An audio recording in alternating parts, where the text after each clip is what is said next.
Pernah nggak sih mikir gimana caranya rumput laut yang dibudidayakan cepat tumbuh?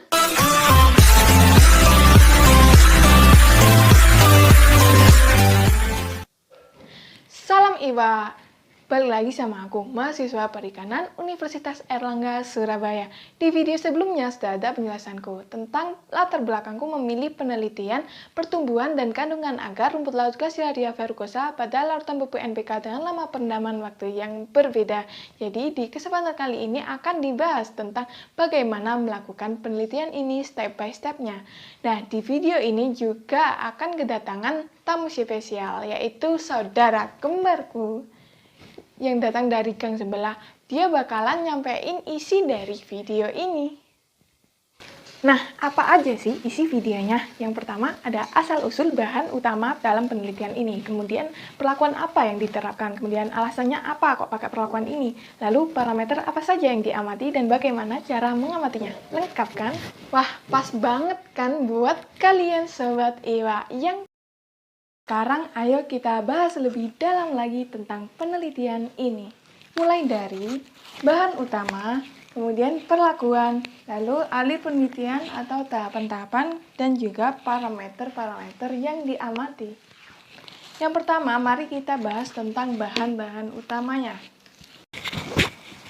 Bahan-bahan utama dalam penelitian ini. Yang pertama ada Glaciaria verrucosa. Nah, rumput laut ini diambil dari Desa Kupang, Kecamatan Jabon, Sidoarjo, Jawa Timur. Ukuran yang digunakan yaitu 5 cm yang diambil dari bagian ujung-ujungnya, pastinya dengan berat yang sama. Yang kedua ada air laut sebagai media pemeliharaan. Air laut diambil dari Pasar Ikan Hias Gunung Sari, Kecamatan Wonokromo, Surabaya, Jawa Timur. Nah, kemudian air laut ini akan diisikan pada bak pemeliharaan dengan ketinggian 10 cm dari dasar bak pemeliharaan. Pokoknya sampai rumput laut tersebut tenggelam. Nah, yang ketiga ada pupuk NPK, yaitu pupuk perlakuan di penelitian ini. Pupuk NPK yang digunakan yaitu Ponska yang diproduksi oleh PT Petrokimia Gresik yang mengandung unsur N, P, dan K pastinya, yaitu nitrogen 15%, fosfat 15%, kalium 15%, dan sulfur 10%. Ya, ayo kita bahas tentang perlakuan-perlakuan yang digunakan. Perlakuan dalam penelitian ini. Perlakuan yang digunakan yaitu dengan merendam rumput laut dalam larutan pupuk NPK. Kenapa harus direndam? Nah, karena biasanya itu budidaya rumput laut dilakukan di laut, sehingga sangatlah tidak efektif jika dilakukan pemupukan di laut. Nah, dilakukanlah perendaman ini sebelum proses pemeliharaannya. Nah, di penelitian ini itu ada 5 perlakuan. Yang pertama ada P0 atau tanpa perlakuan. Lalu selanjutnya ada P1 yang direndam pupuk NPK selama 30 menit. Kemudian ada P2 yang dilakukan perendaman selama 60 menit. Kemudian ada P3 yang dilakukan perendaman selama 2 jam. Dan ada P4 yang dilakukan perendaman selama 4 jam. Berapa dosis yang diberikan? Dosis yang diberikan adalah 2 gram per liter dengan dasar penelitian sebelumnya yang dilakukan Alamsyah DKK pada tahun 2009 bahwa 2 gram per liter itu merupakan dosis yang terbaik terhadap pertumbuhan khususnya panjang dan berat dari rumput laut Glaciaria verrucosa. Alhamdulillah. Nah, sekarang kita sudah sampai pada bagian yang ketiga. Mari kita dengarkan penjelasannya, yaitu alur penelitian. Tahapan-tahapan dalam penelitian ini. Yang pertama ada tahapan persiapan. Nah, apa saja sih yang perlu dipersiapkan? Yang pertama ada sterilisasi alat. Kemudian yang selanjutnya ada persiapan media pemeliharaan, lalu mempersiapkan pupuk perlakuan dan juga rumput lautnya. Yang kedua, ada tahapan pelaksanaan penelitian.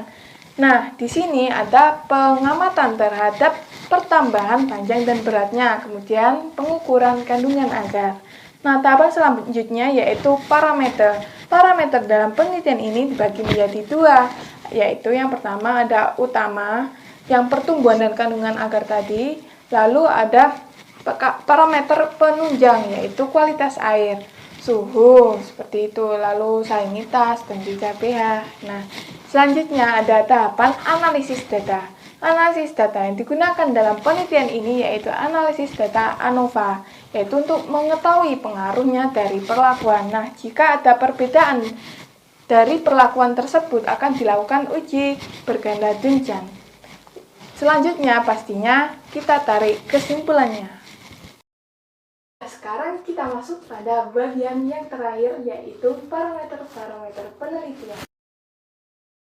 Parameter-parameter penelitian ini, yang pertama ada parameter utama, yaitu menghitung laju pertumbuhan dan juga kandungan akarnya. Nah, pengukuran panjangnya itu gimana sih untuk pertumbuhan? Yaitu dengan menaruh benang di atas talus, kemudian ditaruh di atas penggaris.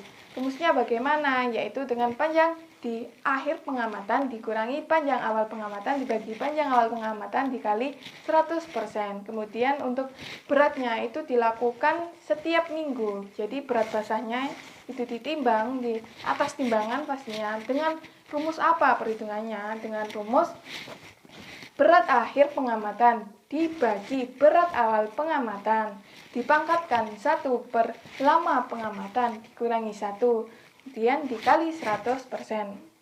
Untuk penghitungan kandungan agar dilakukan di akhir pengamatan, yaitu menggunakan rumus apa? Rumusnya yaitu berat serat agar dibagi dengan berat kering sampel dikali 100%. Nah, selanjutnya parameter penunjang. Apa aja sih parameter penunjangnya di penelitian ini? Yaitu kualitas air tentunya. Kualitas air yang diukur dalam penelitian ini ada 3, yaitu suhu, pH, dan juga salinitas. Suhu diukur dengan termometer, pH dengan indikator universal. Dan ketiga ada salinitas yang pastinya diukur dengan refraktometer. Jelas kan guys, gimana aja step by stepnya? Thanks for watching, semoga bermanfaat bagi kita semua.